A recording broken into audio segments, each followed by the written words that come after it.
Every spring, millions of American homeowners spend between $200 and $600 filling their gardens with plants chosen for one reason.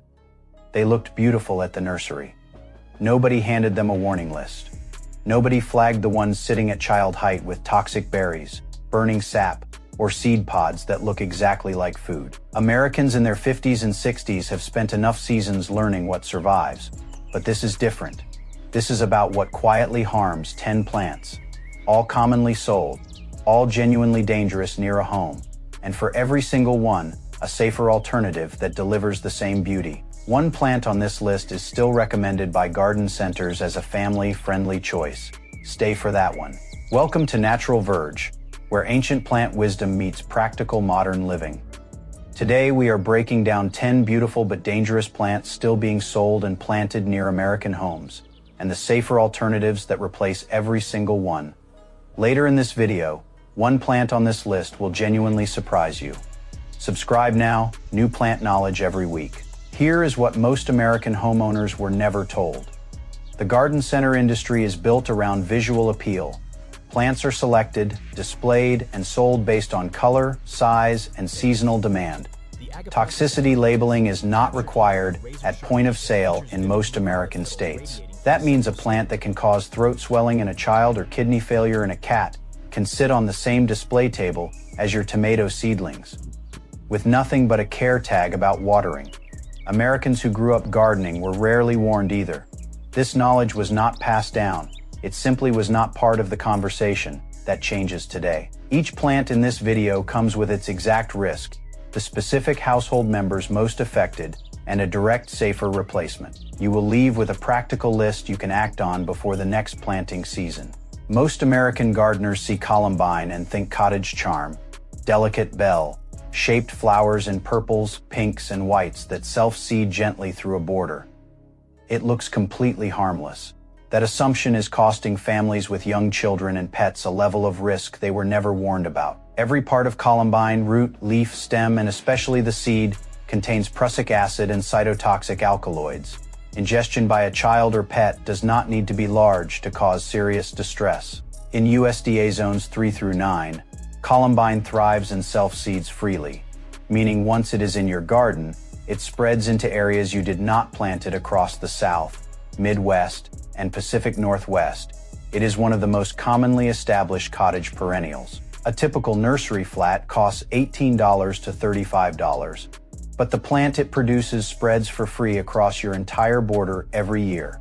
The safer alternative is Salvia nemorosa, and it genuinely outperforms Columbine in almost every practical measure. It delivers the same tall, elegant vertical color structure in rich blue, purple, thrives in USDA zones 4 through 8, and is completely non-toxic to children, dogs, and cats. Two varieties worth knowing. Caradonna, a cold hardy upright form that performs reliably through the upper Midwest and Northeast and East Friesland, which produces dense flower spikes from late spring through summer with minimal care. The one mistake most Americans make with Columbine is treating it as a permanent fixture rather than questioning it. It has been in gardens so long that nobody asks whether it belongs near a play area.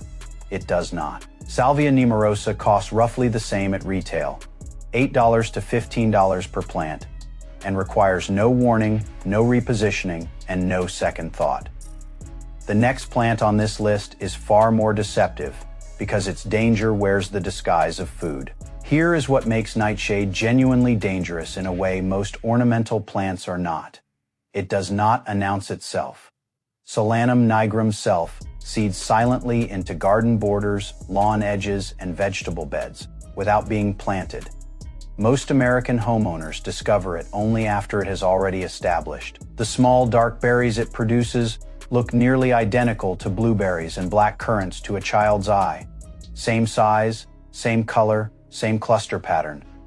Solanine runs through the entire plant, berries, leaves, and stem, and is toxic to humans, dogs, and cats. In USDA zones 4 through 11, Nightshade establishes freely across the South, Gulf Coast, and Mid-Atlantic without any human assistance.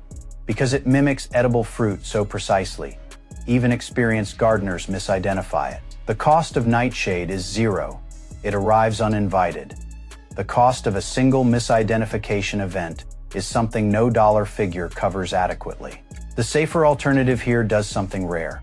It eliminates the danger and replaces it with genuine food value. A dwarf blueberry bush occupies the same space as an established nightshade clump, produces real edible fruit that children can safely pick, and in USDA zones 4 through 7, delivers reliable harvests season after season. Two varieties to consider: Sunshine Blue, a self-fertile compact form suited to containers and small borders, performing well across the Southeast and Mid-Atlantic, and Wraithski, a cold hardy variety that handles upper Midwest winters without protection. A single dwarf blueberry bush costs $15 to $30 and produces fruit valued at $8 to $12 per pound at American specialty stores. The one mistake is waiting to remove nightshade once it is identified. It reseeds aggressively. Remove it at first identification, before the berries mature. The next plant is one of the most visually spectacular sold in American nurseries, and among the most severely toxic of all.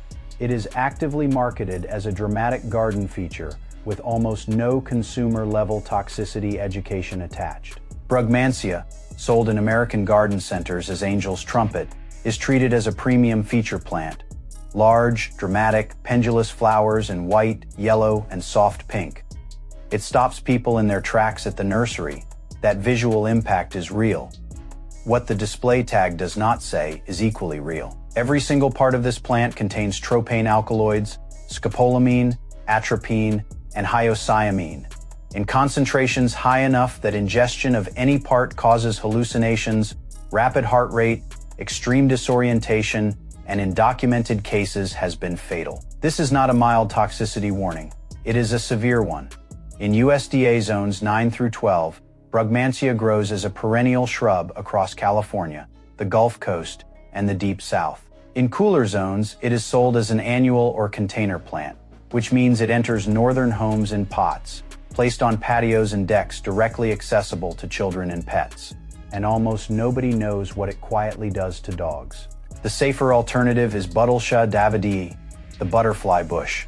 It delivers the same tall, dramatic, highly visible flowering presence that makes Brugmansia so appealing at the nursery. Flowering from midsummer through early autumn in deep purples, soft pinks, and white Buttlesha, thrives in USDA zones 5 through 9, covering the Northeast, Midwest, Pacific Northwest, and South. Two varieties: Black Knight, a deep purple form with exceptional cold tolerance across the upper Midwest, and White Profusion, a clean white flowered form that works in formal and informal borders alike. Both are completely family safe and require zero handling precautions. A Buttlesha costs $20 to $45 at American garden centers, comparable to Brugmansia pricing. The one mistake Americans make here is assuming that because Brugmansia is widely sold, it has been safety reviewed for residential use. It has not. The next plant on this list is the most universally planted hedge in America. Almost nobody questions whether it belongs next to a backyard where a dog spends most of its day. Privet is the default hedge of the American suburb. Drive through any established residential neighborhood, and it lines driveways, borders play areas, and frames kitchen gardens from coast to coast. It is clipped, tidy, fast, growing, and cheap. And it is one of the most under-questioned toxic plants in the American landscape. Privet berries, small, dark, and produced in clusters on unclipped sections, are toxic to humans, dogs, and horses. The leaves are also toxic if consumed in quantity. Dogs that graze along a privet boundary, or children who handle the berries, are at real risk of gastrointestinal distress, vomiting, and in higher ingestion cases, more serious effects. In USDA zones 5 through 8, privet establishes aggressively across the South, Midwest, and Mid-Atlantic as both a planted hedge and an invasive self-seeder. Because it is so normalized, so completely woven into the visual fabric of American residential landscaping. Hawthorn establishes quickly, and within 2 to 3 seasons, delivers equivalent screening. Coming up next, the midpoint of this list brings the plant that most Americans have never been warned about handling with bare hands. Native hawthorn replaces privet on every practical level and beats it on most, It delivers stronger privacy screening, richer wildlife value, stunning white spring blossom, and vivid red autumn berry displays that feed birds rather than harm dogs. In USDA zones 4 through 8, native hawthorn performs reliably across the Northeast, Upper Midwest, and Pacific Northwest without the invasive spread that makes privet a management problem in many states. Two varieties: Crataegus monogyna, the common single-seed hawthorn, dense and reliable for formal boundary hedging, and Crataegus laevigata, a slightly looser form with exceptional flowering display. A hawthorn hedge planted at standard spacing costs $80 to $200 for a 10-foot run, versus privet's $40 to $100, a modest premium for a significantly safer, more ecologically valuable boundary. The one mistake is delaying the switch because privet is already established. You are halfway through this list, and the second half is where it gets genuinely surprising. The plants coming up are ones most Americans have inside their homes right now, not outside in the border, but on shelves, windowsills, and holiday display tables. Before we continue, if you are in your 50s or 60s and you have spent too many seasons replacing things that did not survive or making decisions based on what looked right at the nursery rather than what was actually right for your family, this channel was built specifically for you. Hit subscribe, free. Always will be. Earlier in this video, I mentioned one plant on this list that will genuinely surprise you. A plant sold as a festive gift, placed at table height in American homes every autumn, and bought in large quantities with almost no warning on the packaging. That plant is coming. Stay with this list. Drop your state in the comments, your USDA zone changes. Which of these risks applies most directly to your garden right now? A standard nursery laburnum costs $40 to $120. It is still planted in family gardens and on school grounds across America without adequate warning signage or safety guidance. Laburnum in full spring bloom is one of the most breathtaking sights a residential garden can produce. The hanging golden flower chains, sometimes stretching 2 feet in length, turn a single tree into a visual centerpiece that stops traffic. That beauty has made it a fixture in American gardens for generations, and that familiarity has made it dangerous in a very specific way. Every part of laburnum is toxic, but it is the seed pods that create the real household risk. After the flowers finish, laburnum produces hanging green seed pods that look almost exactly like pea pods. To a young child, they are indistinguishable from something edible. Those pods contain cytosine, a toxic alkaloid that causes severe vomiting, convulsions, and in large ingestion cases has proven fatal. In USDA zones 5 through 7, laburnum establishes well across the Northeast, Mid-Atlantic, and Pacific Northwest, is worth every hour. The next plant affects a body part most gardeners never think to protect. Robinia pseudoacacia, the black locust, delivers the same hanging flower cluster drama as laburnum, but in creamy white, with a significantly lower toxicity profile and far greater practical value. It thrives in USDA zones 3 through 8, one of the widest cold hardiness ranges of any flowering tree, making it suitable from the upper Midwest and Northeast all the way through the South. Two forms worth knowing: the straight species, which grows vigorously and produces fragrant white flower racemes beloved by pollinators, and Freesia, a golden-leaved ornamental form that adds year-round foliage color alongside its spring flowering. A nursery robinia costs $35 to $90, directly comparable to laburnum at retail. The one mistake Americans make with laburnum is keeping it because it was planted by a previous owner, and removing an established tree feels like a significant project. It is a half-day's work with the right equipment. The result, a garden your grandchildren can explore freely, meaning it comes onto patios and decks in zones 5 through 7 across the Northeast and Midwest. A standard Agapanthus clump costs $15 to $40 at American garden centers.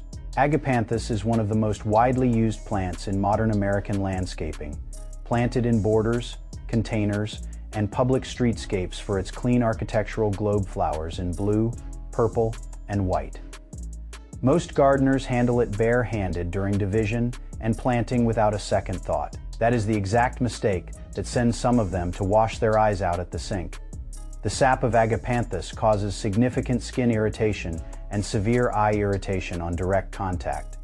If pets, particularly dogs and cats, chew the leaves or stems, the result is vomiting and gastrointestinal distress. The toxicity is not dramatic enough to generate headlines, but it is consistent, common, and almost never mentioned at the point of sale. In USDA zones 8 through 11, Agapanthus grows as a hardy perennial across California, the Gulf Coast, and the Pacific Northwest. In cooler zones, it is widely sold as a container plant. Colocasia delivers the same bold mid-border structural presence as Agapanthus, arching stems, strong vertical form, long flowering season, but in vivid orange and red rather than blue, and with a completely clean safety record for children, dogs, and cats. It thrives in USDA zones 5 through 9, covering the Northeast, Midwest, South, and Pacific Northwest without container management requirements. Two varieties to consider. Lucifer, the most widely available form, producing intense red flowers on arching stems that reach 3 to 4 feet. Genuinely one of the most dramatic summer perennials available at any price. And Emily Mackenzie, a compact orange, red form suited to smaller borders and container planting. Both cost $8 to $20 per plant at American garden centers. The one mistake with Agapanthus is assuming the risk only applies when the plant is being actively handled. Pets investigate plants at ground level constantly, and sap contact from a chewed leaf is enough. The next plant on this list is elegant, architectural, and found in homes and borders across America, and its risk arrives without any visible warning at all. Few plants carry the quiet sophistication of the Arum lily, the pure white spathe, the glossy architectural leaves, the clean, elegant form it appears in high-end floral arrangements, designer garden borders, and interior plant displays across America. It signals refinement. What it does not signal is that every single part of the plant, every cell of every leaf, stem, root, and flower contains calcium oxalate crystals. Contact with the sap causes immediate skin burning. If a child or pet ingests any part of the plant, the crystals cause intense oral pain, throat swelling, and difficulty swallowing that can be medically serious. For cats who are notorious for chewing decorative plants, the Arum lily represents a genuine household danger. In USDA zones 8 through 10, it grows as a garden perennial across California and the Gulf Coast. In cooler zones, it is sold as a cut flower and indoor arrangement plant, placed in vases at table height in homes from the Northeast to the Midwest. A single stem from a florist costs $3 to $8. A garden-ready clump costs $20 to $50 at American nurseries. The white-flowered Cala-style iris delivers the same architectural white flower impact as the Arum lily without calcium oxalate content and with a significantly more manageable safety profile for households with cats and young children. White bearded iris varieties perform in USDA zones 3 through 9, one of the broadest ranges of any architectural white perennial, covering the upper Midwest, Northeast, South, and Pacific Northwest without protection requirements. Two varieties to note. Immortality, a reblooming white bearded iris that flowers in both spring and autumn, giving extended seasonal value, and Florentina, a pale white form with silver-gray overtones and a subtle fragrance. Both are widely available at American garden centers for $8 to $18 per rhizome. The one mistake most Americans make with the Arum lily is treating its indoor use as inherently safer than outdoor planting. A vase arrangement on a coffee table is not safer than a garden border, it is more accessible. A cat that chews an indoor stem faces identical consequences to one that grazes an outdoor clump. Coming up, a plant that is in millions of American homes right now, placed at eye level for children, with no adequate warning on the label. Croton is one of the most universally available houseplants in America. Its intensely colored, variegated foliage reds, oranges, yellows, and greens swirling through the same leaf makes it a visual standout on any shelf or windowsill. It is sold at supermarkets, hardware stores, garden centers, and online retailers. Almost nobody questions it. The milky sap of Croton is a skin irritant and is toxic to cats, dogs, and children if ingested, causing vomiting, diarrhea, and in higher exposures, more serious gastrointestinal effects. Because Croton is so frequently chosen for its color and placed as a decorative feature at child height on coffee tables, lower shelves, and console tables, the exposure risk is not theoretical. It is a direct function of where most American families place it. Outdoors, Croton is used in USDA zones 9 through 12 across Florida, coastal California, and the Gulf Coast. Indoors, it is placed in homes in every USDA zone from Alaska to Hawaii. A standard Croton at retail costs $12 to $35 and sits at checkout displays in stores that also sell children's toys and pet supplies. Folius is the direct, no-compromise replacement for Croton. It matches Croton's color intensity across the same palette reds, purples, golds, and variegated combinations, and is completely non-toxic to children, cats, and dogs. Zero toxicity concerns, zero handling precautions. It performs equally well indoors and outdoors, making it the rare plant that transitions from a living room shelf to a patio container without any management change. Thriving in USDA zones 10 through 11 as a perennial and grown as an annual or indoor plant across all other zones, Coleus is one of the most adaptable foliage plants available. Two varieties to consider. Kong rose, a large-leaved indoor form with dramatic rose pink and burgundy variegation that directly replaces Croton's visual weight, and Wizard Scarlet, a compact bedding form suited to containers and windowsill arrangements. Both are widely available for $4 to $12 per plant, often less than a comparable Croton. The one mistake is assuming any brightly colored foliage plant is inherently safe. That assumption is exactly how Croton became the default choice it is today. The final two plants on this list are where the real sue. Our prize arrives, and one of them is already in many American homes right now.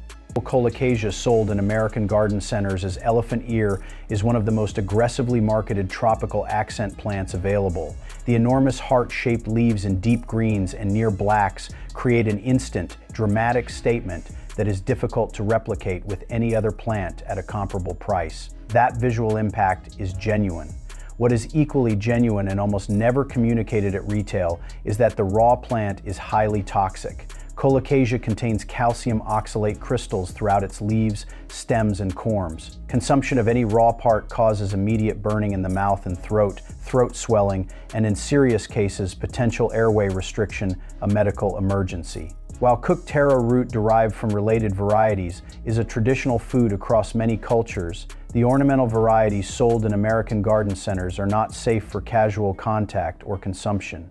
In USDA zones 8 through 11, Colocasia grows as a perennial across the South, Gulf Coast, and coastal California. In zones 3 through 7, it is sold as a seasonal tropical for the Midwest and Northeast. A standard corm costs $8 to $25 and is displayed at ground level, directly accessible, possible to pets and children. Hosta delivers the same bold tropical foliage drama as Colocasia, enormous leaves, strong architectural form, rich color range, and is completely non-toxic to children and dogs. It is worth noting that hostas can cause mild gastrointestinal upset in cats if eaten in quantity, so cat owners should note placement.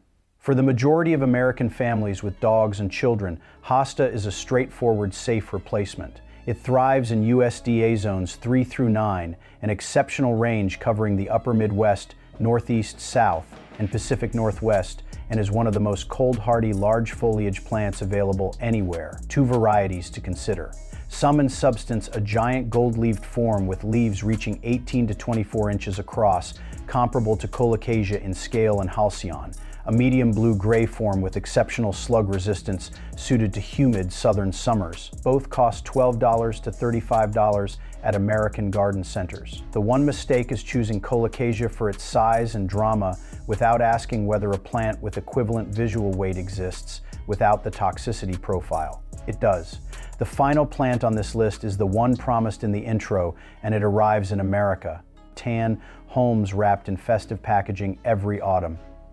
This is the plant I mentioned in the opening. The one that arrives in American homes wrapped in festive packaging, placed on dining tables and holiday displays, bought in large quantities as autumn and winter gifts, and almost never accompanied by an adequate toxicity warning. Solanum pseudocapsicum, the Jerusalem cherry, is a compact ornamental plant covered in bright orange and red berries that look almost identical to cherry tomatoes or small decorative peppers. They are vivid, cheerful, and festive. They are also extremely toxic. The berries contain solanine alkaloids, the same family of toxins that make unripe regular tomatoes dangerous in quantity and in. The Jerusalem cherry, they are concentrated in a decorative fruit specifically designed by its appearance to attract investigation. Children, cats, and dogs are all at meaningful risk from ingestion. Because the plant is compact and sold as a seasonal indoor gift, it is routinely placed at low table height, directly accessible to toddlers and pets. In American retail, it appears every autumn at grocery stores, hardware chains, and garden centers. A plant costs $8 to $18. It is purchased as a gift and placed, in homes where its nature is entirely unknown. The safer alternative here is Pyracantha, and it delivers a berry display that rivals Jerusalem. Cherry in visual vibrancy, while offering significantly lower toxicity risk and genuine outdoor garden value. Pyracantha berries are mildly toxic in large quantities, but do not carry the concentrated solanine alkaloid profile of Jerusalem cherry, and when trained as a wall or fence shrub, they are positioned out of casual toddler and pet reach naturally. In USDA zones 5 through 9, covering the Northeast, Midwest, South, and Pacific Northwest, Pyracantha is one of the most reliable autumn and winter berry displays available. 2 varieties to consider: Saffir Orange, a compact disease-resistant form with vivid orange berries, and Saffir Red, a slightly looser form with deep red berry clusters that persist through winter. Both cost $18 to $40 at American garden centers. The one mistake with Jerusalem cherry is receiving it as a gift and placing it without any thought about who else is in the home.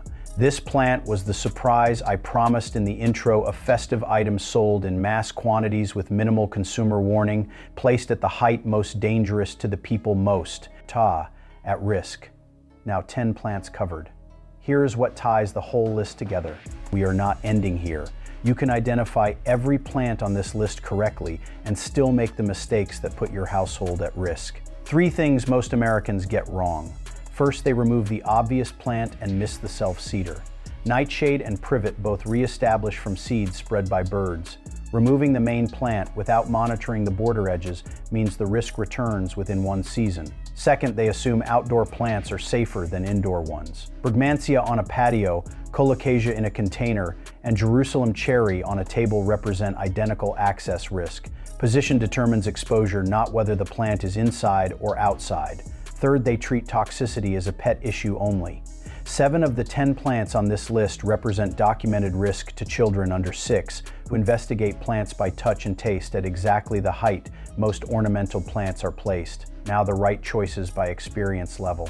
If you have never assessed your garden before, start with Privet replacement and a nightshade border. Check those 2 changes, cover the widest common risk. If you have been gardening for years, audit for Brugmansia, Laburnum, and Agapanthus tall, the 3 most commonly underestimated plants in an established garden.